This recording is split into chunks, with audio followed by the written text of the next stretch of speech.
ایک سوال میں آپ سے پوچھتا ہوں، آج رمضان میں یہ بہت ضروری ہے کیونکہ رمضان ہونے کے بعد بھی سب کو پتا ہے کہ چاند دکھتے ہی اللہ شیطانوں کو قید کر لیتا ہے، یہ سب کو پتا ہے۔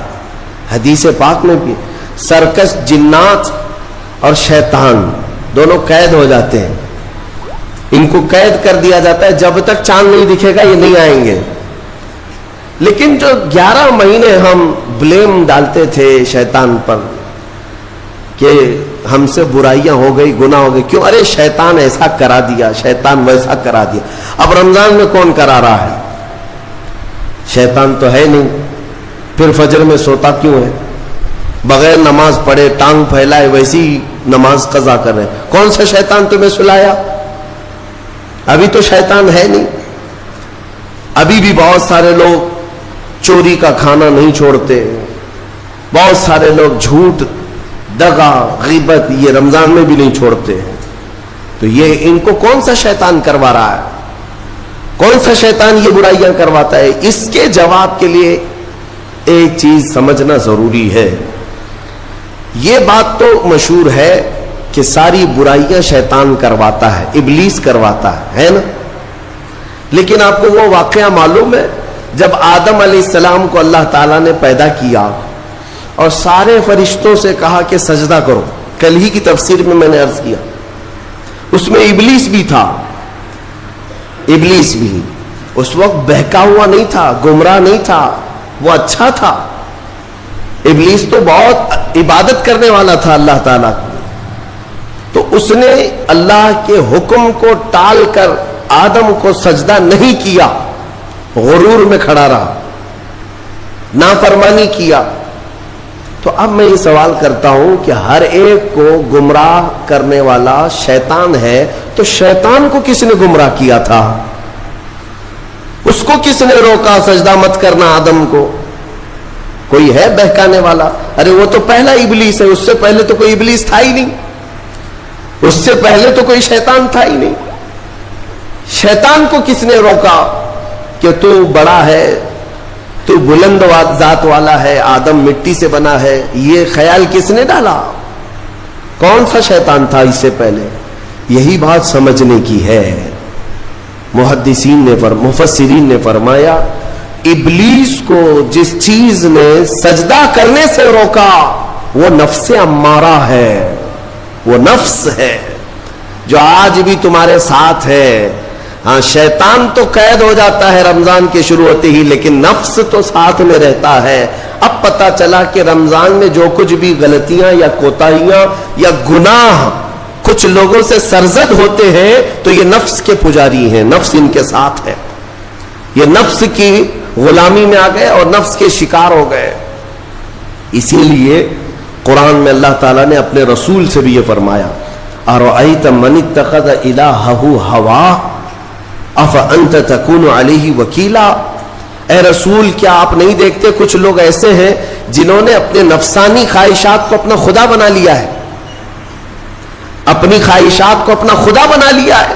اے رسول کیا آپ ایسوں کی سفارش کریں گے، ایسے لوگوں کی وکالت کریں گے؟ یعنی رب تبارک و تعالیٰ نے فرمایا کچھ لوگ وہ ہیں جو اپنی خواہشات کی پوجا میں ہیں۔ کیا مطلب خواہشات کی پوجا؟ کیا مطلب ہے اپنے خواہشات کے پیچھے چلنا؟ مطلب یہی ہے کہ جو دل میں آیا اس بندے نے یہ سوچ لیا اسے کرنا ہی ہے مجھے، یہ خواہشات کے پیچھے چل رہا ہے۔ ہاں تمہیں آرام کی فکر ہوئی، تم نے خدا کے فرمان کو ٹال دیا لیکن اپنی نفس کی سن لیا۔ اللہ تبارک و تعالیٰ کا حکم کچھ اور ہے لیکن تمہاری طبیعت کچھ اور چاہ رہی ہے۔ رب تبارک و تعالیٰ کا حکم تھا صبح صبح تمہیں اپنے گھر بلا رہا تھا لیکن تم نے اس کی نہیں سنی، اپنے من کی سنی، اپنے نفس کی۔ تو یہی تو ہوا نفس کی پوجا، یہی ہے نفس کی عبادت، نفس کی پرستش، جس کو قرآن میں کہا گیا ہے کہ کچھ لوگ ایسے ہیں جنہوں نے اپنی خواہشات کو خدا بنا لیا۔ یہ نفس امارہ جس کے بھی اوپر حاوی ہو جاتا ہے، اچھے اچھوں کو یہ ان کا تقوی بھسم کر دیتا ہے، ایمان سے بھی دور کر جاتا ہے۔ اس لیے میرے عزیزوں میں جو عرض کرنے جا رہا ہوں وہ یہ ہے کہ ہمارے لیے زندگی میں سب سے بڑا چیلنج اپنے نفس امارہ سے لڑنا. آپ کو پتا ہے رسول پاک صلی اللہ تعالی علیہ وسلم ایک جہاد سے جب واپس مدینے تشریف لا رہے تھے, وہ جہاد بہت سخت تھا, صحابہ زخمی تھے, بہت گھمسان کی لڑائی ہوئی تھی, لیکن جب واپس مدینے آ رہے تھے تو میرے آقا نے ایک جملہ فرمایا تھا, رجعنا من الجہاد الاصغر الى الجہاد الاکبر. اے میرے صحابہ, ہم چھوٹے جہاد سے بڑے جہاد کی طرف جا رہے ہیں. صحابہ نے پوچھا اس سے بڑا جہاد اب کون سا ہے یا رسول اللہ؟ میرے آقا صلی اللہ علیہ وسلم فرماتے ہیں, اے میرے صحابہ, اپنے نفس سے لڑنا اب یہ بڑا جہاد ہے, نفس سے لڑنا بڑا جہاد ہے. میرے عزیزو, یہ خواہشات کو ہی ختم کرنا ہو, اس نفس کو اگر کنٹرول میں لانا ہو تو کیا کرو گے؟ نفس امارہ سب کے پاس ہے.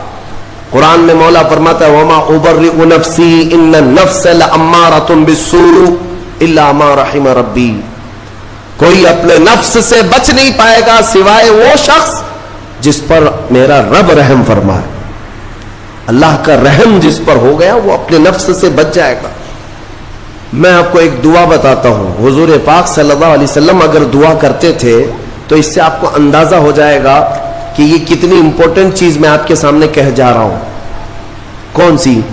حضور جب دعا کرتے تھے تو یوں کہتے تھے اللہ کی بارگاہ میں, اللہم لا تکلنی الی نفسی طرفۃ عین. اے اللہ, تو مجھے میرے نفس کے حوالے ایک منٹ کے لیے بھی مت دینا, تو اپنی حفاظت میں رکھ. حضور جب یہ دعا کرتے تھے کہ مجھے میرے نفس کے حوالے ایک منٹ کے لیے, طرفۃ عین کہتے ہیں پلک جھپکنے کے برابر, اتنے ٹائم کے لیے بھی, اے اللہ تو مجھے میرے نفس کے حوالے مت کرنا, تو اپنی حفاظت میں رکھ. سید الانبیاء جب یہ دعا کرتے ہیں تو اندازہ کرو اے مومنو, نفس کی تباہ کاریاں کیا کیا ہیں. یہ کتنوں کو ہلاک کر دیتا ہے, کتنوں کا عمل ضائع کرتا ہے, کتنوں کا ایمان ختم کرتا ہے. اب میں جو بات کہہ رہا ہوں وہ یہ توجہ سے سنو. یہ نفس امارہ جس نے شیطان کو بھی گمراہ کیا, شیطان کو بھی بہکا دیا, یہ نفس آدم کو سجدہ نہ کرنے کا جو غرور پیدا کیا, یہی نفس امارہ تھا. اس نفس امارہ کو اگر کوئی کنٹرول کرا سکتا ہے تو وہ ماہ رمضان المبارک. بس یہی ہے رمضان کی فضیلت. رمضان المبارک اس لیے تمہیں دیا گیا کہ بڑی بڑی طاقتیں تمہارے نفس کو قابو میں نہیں کر پائیں گی, لیکن رمضان کے روزے تمہیں کنٹرول میں لے آئیں گے, کنٹرول میں لائیں گے. اب سمجھ میں آیا کہ روزے کیوں رکھائے جا رہے ہیں؟ ارے گرمیوں کی شدت ہے, ادھر حلق سوکھا جا رہا ہے, پیٹ پیٹ سے لگ جاتا ہے. ان لوگوں کو پوچھو روزہ کیسا ہوتا ہے جو مزدوری کرتے ہیں, ان لوگوں سے پوچھو جو دن بھر کام کاج کرتے ہیں. میرے عزیزوں, روزے رکھنے کے بعد کیا رب تبارک و تعالی کسی کو اس کی طاقت سے زیادہ تکلیف دینا چاہتا ہے؟ نہیں میرے عزیزوں, وہ رحمان ہے. اس نے جب تمہیں ماں کے پیٹ میں 9 مہینے رزق دیا تو کیا کائنات میں نہیں دے گا؟ تمہیں ماں کے پیٹ میں بھی رزق دیتا رہا. تم جب دنیا میں آئے, تمہارے ماں کے سینے میں خون سے دودھ کس نے بنایا؟ تمہاری رزق کا انتظام کرنے والا وہ خدا. اگر تمہیں حکم دیتا ہے کہ صبح سے لے کر شام تک بھوکے رہو تو یہ اس کا ظلم نہیں بلکہ یہ عین کرم ہے. اللہ تبارک و تعالیٰ کا رحم ہے تم پر کہ وہ مولا ہماری اصلاح چاہتا ہے کہ ہمارے اندر تقوی آ جائے, جسم میں بھی اور روح میں بھی. اب ایک اور بات میں آپ کو بتا دوں. میں نے ایک بات پڑھی تھی نفس کے متعلق, یہ نفس امارہ. اسی لیے امام غزالی رحمۃ اللہ تعالی علیہ نے فرمایا اللہ کی جو مخلوق ہے وہ 3 طرح کی ہے, ایک فرشتے, دوسرے انسان, تیسرے جانور. یہ 3 الگ الگ قسم کی مخلوق ہیں کیونکہ اللہ تعالیٰ نے تینوں کو جو چیزیں دی ہیں ان میں فرق ہے. فرشتوں کو اللہ نے عقل دیا ہے, نفس نہیں ہے. نفس, شہوت, برائی کرنے کی خواہش فرشتوں کے اندر ہے ہی نہیں, وہ سوچ بھی نہیں سکتے برائی کرنے کا. فرشتوں کو اللہ نے عقل دیا ہے اور عقل عزت والی چیز ہے. اور جانوروں کو اللہ نے نفس دیا ہے، عقل نہیں. عقل والے نہیں ہیں جانور، عقل والے نہیں، لیکن نفس ہے، شہوت ہے، شہوت بھی ہے، نفس بھی. لیکن انسان ایک ایسی مخلوق ہے جسے اللہ نے عقل بھی دیا ہے، نفس بھی دیا. مطلب یہ ہے کہ تمہیں اللہ نے ایک چیز فرشتوں والی دی ہے، ایک چیز جانوروں والی بھی دی ہے، دونوں تمہارے اندر ہے، عقل بھی ہے، نفس بھی ہے. لیکن امام غزالی فرماتے ہیں توجہ، جو بندہ نفس ہونے کے باوجود گناہوں سے اپنے آپ کو بچا لیا، وہ بندہ فرشتوں سے بھی افضل ہے. کیوں؟ فرشتے اس لیے بچے ہوئے ہیں کہ ان کے پاس نفس ہے ہی نہیں، اور تم بچ رہے ہو تو کمال کی بات ہے. نفس ہوتے ہوئے بھی گناہ سے بچ گیا تو اس انسان کا مقام فرشتوں سے بھی اعلیٰ ہے. لیکن ساتھ ہی امام غزالی یہ بھی فرماتے ہیں عقل ہونے کے باوجود اگر گناہوں سے نہیں بچتا تو پھر وہ جانوروں سے زیادہ ذلیل ہے، کتے اور خنزیر سے بھی گیا گزرا ہے. کیونکہ جانور تو بیچارہ معذور ہے، اسے عقل نہیں ہے، نفس ہے. تمہارے پاس عقل ہے، اس کے باوجود حرام کاریاں کر رہے ہو تو جانوروں سے زیادہ گر گئے. فیصلہ تمہارے ہاتھ میں ہے کہ تم کون سی زندگی گزارنا چاہتے ہو، کون سی، کہ تم نفس کے پجاری بن جاؤ یا عقل کا صحیح استعمال کر کے فرشتوں والی صفات پر عمل کرو.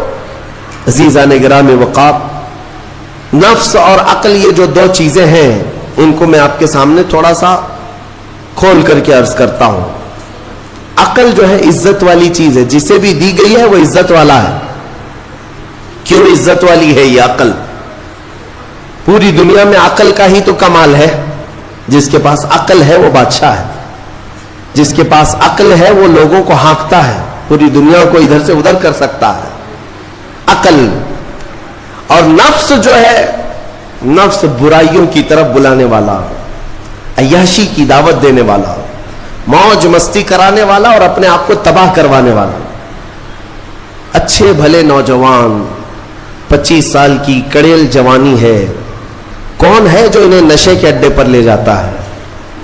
کون ہے جو ان کو تباہ و برباد کرتا ہے؟ نوجوان کو اچھی طرح سے معلوم ہے کہ میں کوکین، افیون، ہیروئن لوں گا تو میرے جسم کے ساتھ کیا ہوگا، اسے معلوم ہے.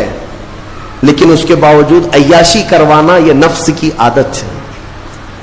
کسی کے اوپر نفس غالب آتا ہے، کسی کے اوپر عقل غالب آتی ہے. عقل جس کے اوپر غالب آ گئی وہ اچھا آدمی ہے، نفس جس کے اوپر غالب آ گیا وہ شیطان کا پجاری ہو گیا، نفس کی سننے والا. اب یہ دونوں جو چیزیں ہیں میں بتاتا ہوں آپ کو. روایت میں ملتا ہے کہ جب اللہ نے عقل کو بھی پیدا کیا اور نفس کو بھی پیدا کیا تو اپنے سامنے حاضر کیا، عقل سے پوچھا کہ اے عقل بتا میں کون ہوں اور تو کون ہے؟ عقل نے کہا یا ربی انا عبدک وانت ربی، اے اللہ میں تیرا بندہ ہوں اور تو میرا رب ہے. عقل نے کیا کہا؟ میں تیرا بندہ ہوں اور تو میرا رب ہے. اللہ نے عزت سے نوازا، اقرار کیا نا بندہ ہونے کا. عقل نے اقرار کیا، پھر نفس کو بلایا، نفس سے پوچھا بتا میں کون ہوں اور تو کون ہے؟ نفس نے کہا انت انت انا انا، تو ہے میں ہوں. یہ غرور تھا نفس کے اندر، یہ گھمنڈ تھا نفس کے اندر کہ میں ہوں. نفس جس کے اندر غالب آتا ہے وہ آج بھی یہی کرتا ہے، میں ہوں، کسی کے سامنے کیا جھکنا ہے. تو حکم ہوا کہ اس نفس کو 100 سال جلایا جائے. 100 سال جلایا گیا، اس کو عذاب دیا گیا نفس کو. 100 سال بھگتنے کے بعد، آگ کی تپش بھگتنے کے بعد اسے پھر لایا گیا نفس کو. اللہ تعالیٰ نے پوچھا اے نفس بتا میں کون ہوں اور تو کون ہے؟ نفس نے کہا انت انت انا انا، تو ہے میں ہوں. غرور نہیں ٹوٹا، گھمنڈ نہیں ٹوٹا. حکم ہوا اللہ کی طرف سے فرشتوں کو اس نفس کو اب 100 سال تک بھوکا اور پیاسا رکھا جائے، کوئی چیز نہ دی جائے. اسے سخت سزا دی گئی. بھوک اور پیاس کی نفس کو کوئی چیز نہیں دی گئی. 100 سال کے بعد پھر اس کو حاضر کیا گیا، پوچھا گیا بتا کون ہوں میں؟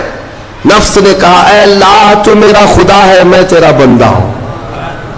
فرمایا بزرگوں نے کہ نفس کو اگر کوئی جھکا سکتا ہے تو وہ بھوک ہے، اسی لیے مولا نے رمضان کے روزے تم پر فرض فرمایا۔ نفس کو جھکا سکتے ہو، نفس کو کنٹرول میں لا سکتے ہو تو بھوک کے ذریعے سے۔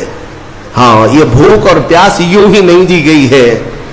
دنیا اگر سمجھتی ہو کہ مسلمانوں کو یہ بھوکا اور پیاسا رکھوایا جا رہا ہے تو انہیں کیا خبر ہے کہ روح کسے کہتے ہیں، نفس کسے کہتے ہیں؟ جو آلریڈی غلاظت میں پڑے ہوئے انہیں کیا سمجھ ہے؟ لیکن الحمدللہ ہمارا تصور ہے آخرت کا، ہمارے ہاں تصور ہے جنت کا، ہمارے ہاں تصور ہے جہنم کا، اللہ کی بارگاہ میں حساب کا۔ اس لیے ضروری یہ بن پڑتا ہے کہ ہم اپنی دنیا میں ہی اصلاح کریں۔ میرے عزیزوں، اس نفس کی جو تباہ کاریاں ہیں اس سے بچنا ہر نوجوان کے لیے ضروری ہے۔ تم روزوں کو ہلکے میں مت لو۔ اس سے پہلے بھی میں کہا کرتا تھا، آج پھر سے میں ریپیٹ آپ کے سامنے کہتا ہوں، مسلمان کے لیے روزے جو فرض کیے گئے آپشنلی نہیں ہے میرے عزیز، یہ آپشنلی نہیں ہے، اختیاری نہیں ہے، جسے چاہے وہ رکھے جسے چاہے وہ چھوڑے۔ ہاں، ہمارے یہاں معاشرہ ایسے ہی ہے نا۔ ہاں، صبح اٹھ کر کے لوگ پوچھتے رہتے روزہ ہے، روزہ ہے؟ کیوں پوچھ رہے روزہ ہے؟ مسلمان ہے تو روزہ فرض ہے، روزہ فرض ہے۔ اگر میں آپ کو پوچھوں اچھا لگے گا؟ انسان ہو اچھا لگے گا، سامنے دکھ تو رہا ہے انسان ہے، پھر کیا پوچھنا ہے؟ مسلمان کے لیے روزہ ایسا ضروری ہے جیسے اس کے لیے انسان ہونا ضروری ہے۔ وہ روزے چھوڑتا کیوں؟ ہاں، چند ہی چیزیں ہیں جہاں تخفیف دی گئی ہے شریعت میں، وہ سفر ہے یا مرض ہے، ایسا مرض کہ جس سے وہ نہیں برداشت کر پاتا، اس میں اللہ تعالیٰ نے اسے چھوٹ دی ہے، رخصت دی ہے، یا حاملہ عورت ہے، یا دودھ پلانے والی عورت ہے، یا پھر اب بہت سارے لوگ ایسے ہیں جو ہٹے کٹے ہیں، تندرست ہیں، توانا ہیں، روزے چھوڑے ہوئے ہیں۔ میرے عزیز، سب ہونے کے بعد اگر روزہ چھوڑنے کی کسی کو رخصت ہے نا تو صرف ان عورتوں کو جن کی ماہواری آتی ہے مہینے میں یا بچے کے بعد، حیض و نفاس والی عورتوں کے لیے روزہ نہیں ہے۔ تو میں ان لوگوں سے پوچھتا ہوں، کیا تمہاری بھی ایسی کیفیت ہے جو تم روزہ چھوڑے گھوم رہے ہو؟ ناپاک ہو؟ ناپاکی آئی ہے؟ نہیں ہے تو پھر کیوں روزہ چھوڑتے ہو؟ ایک روزے کو چھوڑنے کی سزا حدیث میں بتائی گئی 900 سال دوزخ میں رکھا جائے گا۔ 900 سال۔ اب کیلکولیٹ کرو، اگر تمہاری زندگی کے روزے قضا ہیں تو کتنے 100 سال جائیں گے۔ اسی لیے میرے عزیزو، جب تک طاقت ہے روزے فی الحال کے رکھو ہی رکھو، اگر پیچھے کے چھوٹے ہیں تو اسے بھی پہلے کمپلیٹ کر لو، ورنہ قیامت کے دن کی سزائیں نہیں برداشت کر پاؤ گے، بھگت نہیں پاؤ گے۔ یہ ہم جو بار بار کہتے ہیں آپ کے روزہ رکھنے سے میرا کیا ہے، ہم تنبیہ صرف اس لیے کرتے ہیں کہ قیامت کے دن اللہ تعالیٰ کے عذاب میں گرفتار نہ ہو جاؤ، عذاب میں گرفتار نہ ہو جاؤ۔ اور ہمارے بزرگوں نے ہمیں تعلیم دی ہے کہ اللہ تعالیٰ جب 11 مہینے کھلاتا پلاتا ہے اور وہی مولا 1 مہینہ اگر حکم دے تو یہ کس قدر بندے کی ناانصافی ہے کہ اپنے مولا کے حکم کو پیٹ پیچھے ڈالتا ہے اور پھر کھاتا پیتا رہتا ہے۔ کیا اسے اپنے رحمان کی رضا کی اتنی بھی فکر نہیں ہے کہ یہ میرے مولا کی رضا ہے روزہ؟ اسی لیے تو اس مولا نے فرمایا روزہ میرے لیے ہے اور اس کی جزا کچھ نہیں، میں خود بندے کا ہو جاؤں گا۔ الصوم لی وانا اجزا بہ، اور ایک حدیث میں عجزی بھی پڑھا گیا، یعنی روزہ میرے لیے ہے اور میں ہی اس کی جزا ہوں، میں ہی اس کی جزا ہوں۔ مطلب یہ ہے کہ دوسرے اعمال کی جزا میں جنت ہے، محلات ہے، الگ الگ ثواب ہے، لیکن روزے کے متعلق مولا نے فرمایا میں خود ہی اس کی جزا ہوں۔ تجھ سے تجھی کو مانگ کر مانگ لی ساری کائنات، جس کا خدا ہو گیا اس کی ساری کائنات۔ میرے عزیزوں، اللہ تبارک و تعالیٰ اگر کسی بندے کا ہے تو پھر اس کے کیا کہنے۔ اچھا، ایک اور اس میں حکمت یہ ہے، روزہ جو رکھا جاتا ہے یہ بندے اور اللہ کے بیچ کا راز ہے، دوسرے کسی کو پتا نہیں۔ میرا روزہ آپ کو نہیں معلوم، آپ کا روزہ مجھے نہیں معلوم. چہرہ دیکھ کر کے کچھ بھی کہا جا سکتا ہے. ہاں، چہرہ دیکھ کر کسی کا روزہ پتا چلے گا؟ آپ کل سحری کر کے نیت کر کے روزے سے آئے ہیں، کسی کی پیشانی پہ تو لکھا نہیں ہے کہ یہ روزے دار ہے. آپ نے کہا آپ نے مان لیا، لیکن حقیقت کیا ہے یہ تم جانو گے، اللہ ہی جانے. بہت سارے تمہارے پاس موقع ایسے آتے ہیں جب ایک ایک گھونٹ نگل سکتے ہو، وضو کے بیچ میں، غسل کے بیچ میں، جب کوئی نہ دیکھ رہا ہو تب چٹکیاں لے کر اندر ڈال سکتے ہو، کوئی نہ دیکھ رہا ہو. لیکن بندے اور مولا کے درمیان کا ایک راز ہے روزہ. اسی وجہ سے ایک حدیث میں ملتا ہے قیامت کے دن جب ایمان والوں کو جمع کیا جائے گا اور جن کی بخشش ہو جائے گی تو ان میں ایک جماعت ایسی ہوگی جو جنت کی طرف اڑتے ہوئے جا رہے ہوں گے اور جنت میں پہنچ جائیں گے، کسی کو نظر نہیں آئیں گے، بہت تیزی سے وہ جنت پہنچ چکے ہوں گے. باب الریان ایک دروازہ ہے جو صرف روزے داروں کے لیے، جن کے روزے اللہ کی بارگاہ میں پسند آ گئے، وہ دروازہ صرف ان کے لیے. وہاں پہنچ چکے ہوں گے، بہت سارے اہل اللہ، بڑے بڑے مقامات والے وہاں موجود ہوں گے. پوچھیں گے تم کہاں سے آئے، کون سے راستے سے آئے؟ نہ وہاں نظر آئے نہ راستے میں نظر آئے، یہاں کیسے پہنچے؟